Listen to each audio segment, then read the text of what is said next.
Hi guys, did you guys done with the question that Madam asked us to do yesterday? I just want to talk about this. I had faced some problem while solving this question. Hey, same here. There are some parts in the question that I don't understand. Then, what are you guys waiting for? Let us begin our discussion of this question. Okay. Okay, Okay, first I have a question about question A1. I know how to find probability x union y. We should use the formula probability of x plus probability of y minus probability of x intersect y. But there is no probability of y given. So how should I find the answer? Okay, to find probability x union y, we must find probability y first. So to find probability y, we need to find probability y prime first.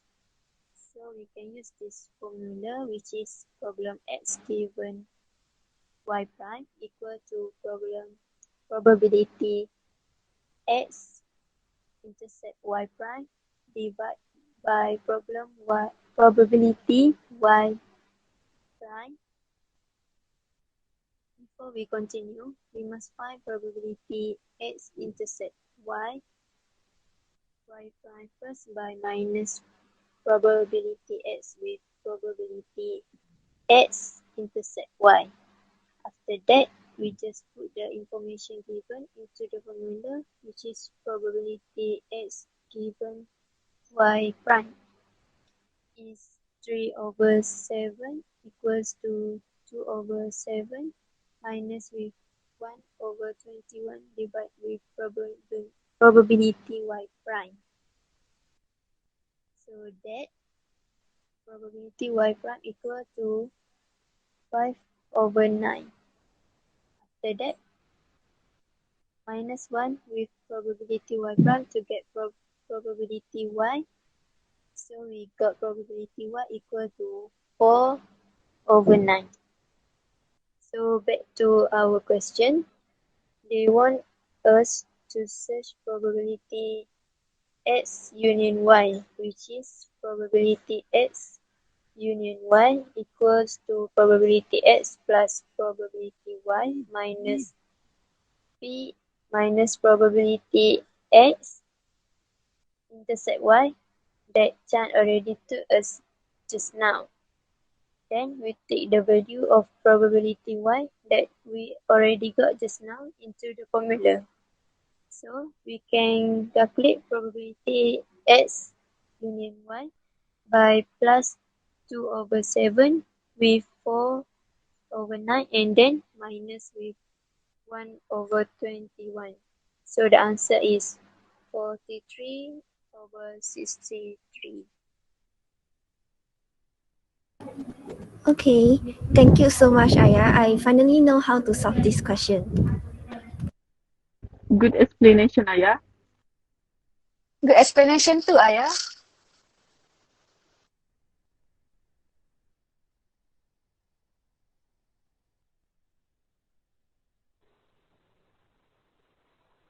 I have some question about question A2. How do we know that whether X and Y are independent events?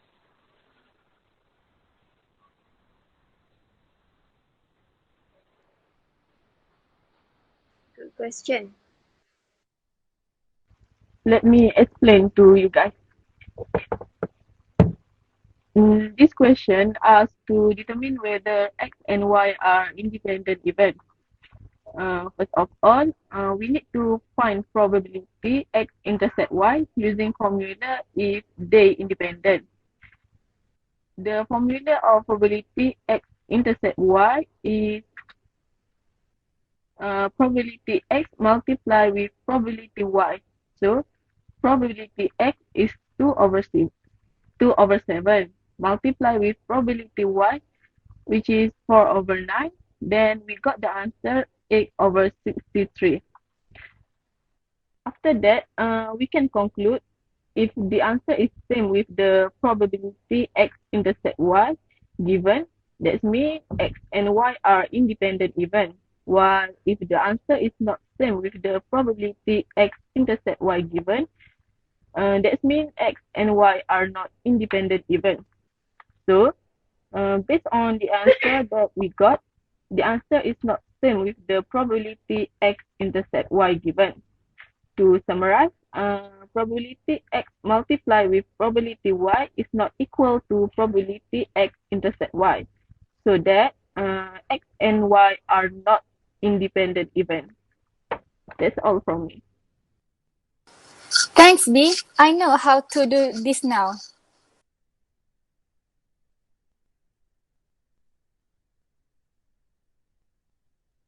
Welcome. Uh, Anyone know how to solve question B1? How do we conduct a contingency table?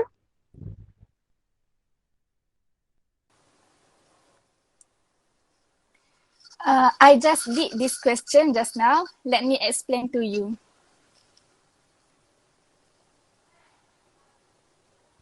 Thank you, Aisha.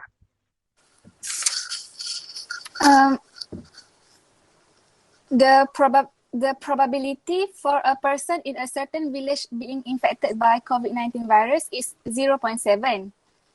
A total of 20% of the people who have been infected by the COVID-19 virus are free from any symptoms, while the total of 10% of those who are not infected do show the symptoms of COVID-19 virus. Construct a contingency table for the events. First, we must draw a contingent table and fill the table with S, which is symptom, and S prime, which is non-symptom. Then, infected label as I and not infected label as I prime. Based on the question, a total of 20% person have been infected by the COVID-19 virus, are free from any symptoms. To get the probability for who got infected and has no symptom, we multiply 20% with 0.7 and we get 0.14. To get probability for who got infected and has symptom, we minus 0.7 with 0.14 and we get 0.56.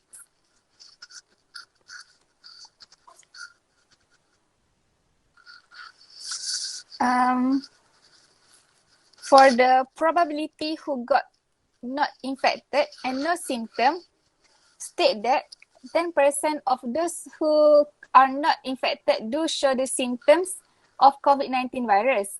So, to get probability not infected and has symptom, we multiply 10% with 0.3 and we get 0.03.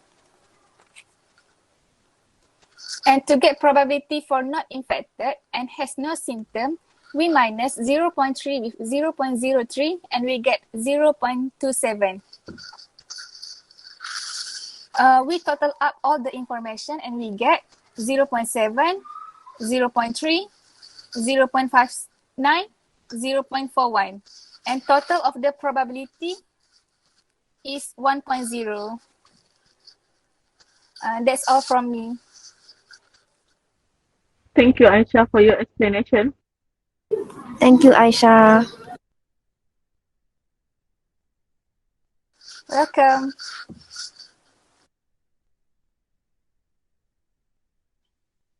Then how am I going to solve this question using contingency table? I'll explain this to you, these two questions using the contingency table. Okay. Based on the question, what is the probability of a villager is free from any symptom? So first, we need to know how to see the contingent table. The letter represent a villager is free from any symptom is S prime. So we'll look at the S prime column, which is the second column. The question didn't mention that we should find whether the villager is infected or not, so we will include all the villagers which is either infected or not infected and with no symptoms.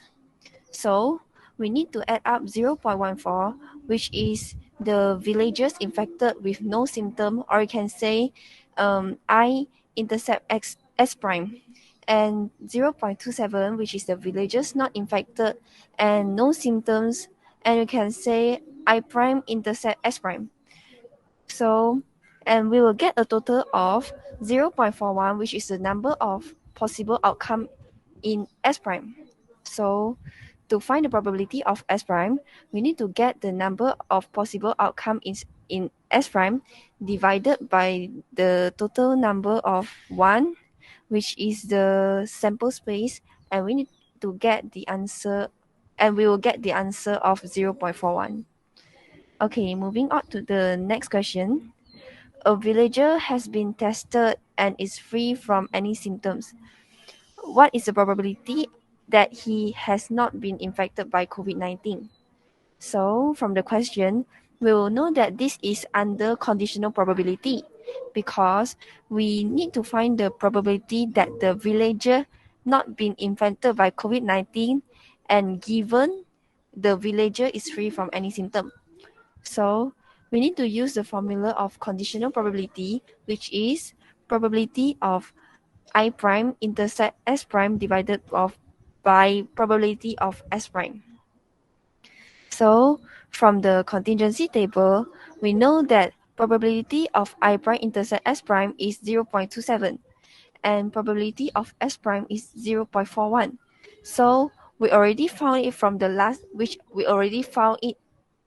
question. So we'll divide 0.27 by 0.41 and we'll get the answer of 0.6585. That's all for me, and I think this will be the end of the explanation. Thanks for the cooperation in solving the question. Thank you. Thank you.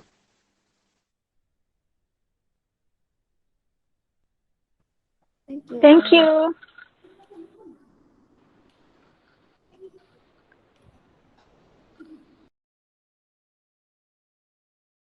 The following data shows the number of goals scored by 33 teams in a season for a professional league in a particular year. The question asks, construct a box and which curve plot to represent the above data and identify the outliner. Hence, interpret the shape of the data. So, the given information of this question, we know that n is a 33. Then, first thing first, we must arrange this data in ascending order. So we start with 18 and end with 95. From the arrangement of the data, we know that the minimum value is 18, while the maximum value is 95. Then we calculate the quarter 1, quarter 2 and quarter 3. To know the quarter 1, we use the R observation, which is K over 4 multiplied by N. K is 1, which is quarter 1, multiplied by N, which is 33, and then we get 8.25. Because we get the decimal number, so we must put it 9 observation. So 9 observation, we know that 9 observation here is 37. So 37 is the quarter 1. Then quarter 2, we get 60.5. 60.5, which is 17 observation. Based on the data, 17 observation, it is 848. Then third quartile, 3 over 4, we multiply by 33 and we get 24.75, which is 25 observation. 25 observation, in the data, it is 68.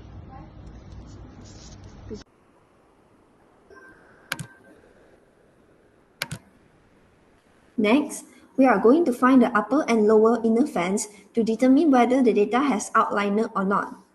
First, The formula to find the lower fence is first quartile minus 1.5 multiplied by third quartile minus first quartile. So, we already know the value of first quartile and third quartile. So, all we need to do is to substitute the value in the formula and we'll get the answer of negative 9.5. Next, for upper fence, the formula is third quartile plus 1.5 multiplied by third quartile minus first quartile. Then, substitute the value of first quartile and third quartile, we'll get the answer of 114.5. Now, we have all the value that we needed to construct box and whisker plot, which included the minimum value, maximum value, first quartile, second quartile, third quartile, upper inner fence, and lower inner fence.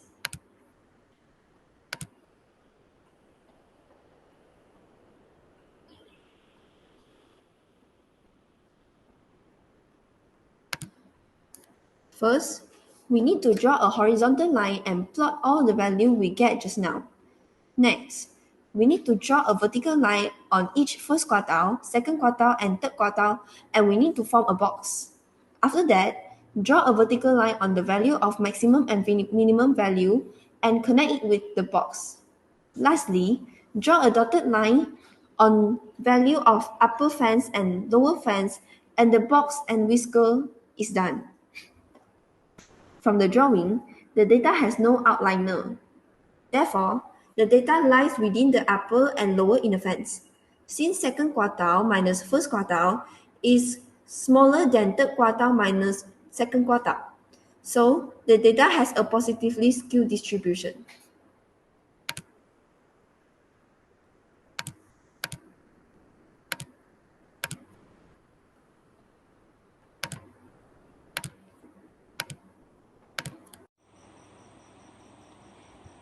First of all, you need to make a new table that have the fx and fx square value. Then you fill in the table with the data given. Okay, so the first question asks on how to find the mean. So you need to use the formula sum of fx divided by n. So the sum of fx is 8,485 divided by n equal to 30. Then you got the answer is 282.83. So next question is about the median. You need to use the formula a plus in bracket n over 2 minus f divided by fn multiplied by c. Then put the value in the formula. So the answer is 274.5. To find the standard deviation is sum of fx square minus 1 over n in bracket sum of fx square divided by n minus 1. Then 3068507.5 minus 1 over 30 in bracket 8,485 square divided by 30 minus 1. After that, we got s square equal to 22988.50575. Then square root the answer so that we will get s, which is 151.62. For question 1b2, the question asks to find the Pearson coefficient of skewness and comment on your answer. To find Pearson coefficient of skewness is mean minus with median in bracket, multiply with 3 and divide with standard deviation. So, in bracket 282.83 minus 274.5 multiply with 3 divide with 151.62. So we can get 0, 1, 0.1648. Comment for this answer is the distribution is positively skewed.